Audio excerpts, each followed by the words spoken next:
Tarungan terjadi, Vlio melawan serigala. Karena emang udah OP plus dibantu Mbah Google, berhasil membuat si iblis nggak gerak karena sihir gravitasi. Saat lagi bengong harus apa, Mbah Google ngasih saran dong pakai sihir penakluk yang dapat mengendalikan pikiran dan tubuh seseorang. Jelas ditolak lah karena emang orangnya baik. Si iblis terus melawan, juga terus dihentikan oleh Mbah Google. Nyeraba nggak adil lu mah, si iblis minta dibunuh karena emang udah kalah. Tapi Vlio tidak begitu Ferguson, dia malah melepas sihir gravitasi karena Vlio nggak mau membunuh orang yang sudah menyerah. Si iblis yang kaget berubah wujud menjadi Mbak Tobrut.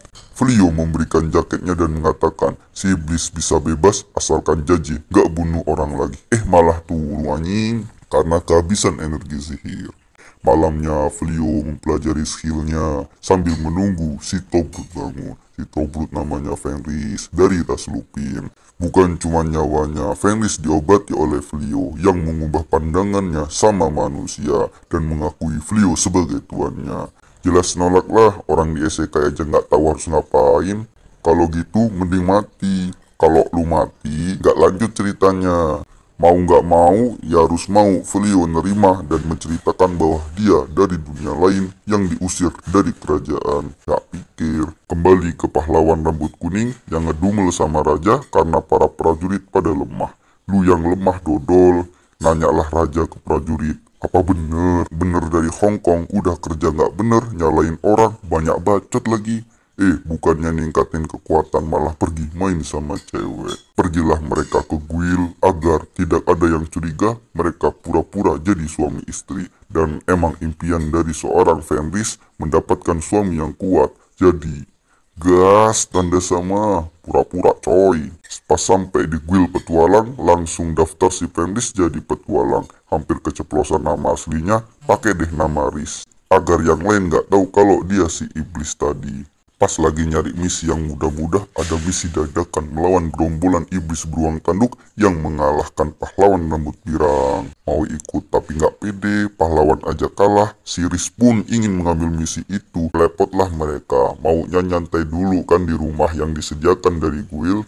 Malah dengar orang teriak. Pas sampai ternyata para kesatria kemarin terpojok oleh monster beruang tanduk. Si OP dengan petirnya membantai si beruang. Kan gak ada hujan, masih ada yang hidup, niatnya ngelawan, malah tewas.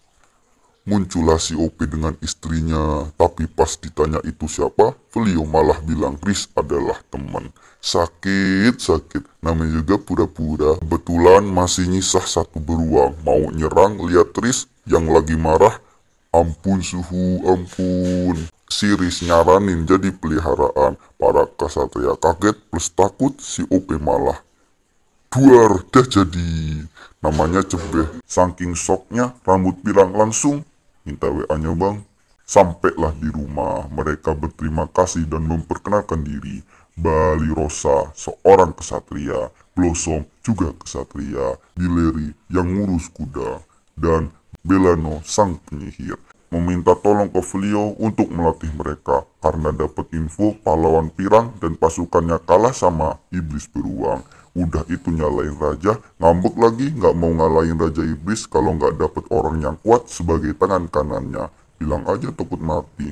Karena si OP aja OP karena Mbah Google bingung mau ngajarin apa. Si Riz tiba-tiba marah tanpa sebab. Vlio menjelaskan bahwasannya Riz adalah istrinya dan Vlio niatnya sih mau hidup damai sama si Riz. Baru juga mau kecewa malah ngizinin dong si Riz. Saking senangnya para calon si OP bisa langsung tinggal di rumah itu. Biar nggak ketahuan kalau mereka bohongan, mereka pun tidur satu kamar. Saatnya begadang, pindah ke Raja Iblis yang mendapatkan laporan dari bawahannya bahwa pasukan yang berada di hutan angker habis dibantai oleh satu orang yang menggunakan sihir tingkat tinggi pensucian. Yang tak lain tak bukan adalah Vlio. Diperintahkanlah untuk menangkap Vlio ke mau sama. Jelaslah ancaman, modal klik aja bisa habis pasukan. Itu aja sih cerita untuk episode kedua.